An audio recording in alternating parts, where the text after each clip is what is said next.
Harrigarria da, garai hartako gizartea aldatzeko eukien gaitasuna eta horren beste urte berandu hau nola dan posible orduan sortutako guztiak bizirauten jarraitzea, ez?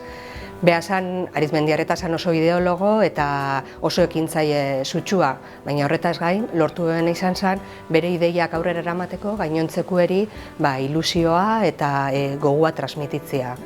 Azkenean, garaiantako arazoei aurre egiteko soluzio asko planteatu zian, eta esan beharra dago gaur egun soluzio horri posible diala, aldaketa batzukin, baina baliagarriak dira.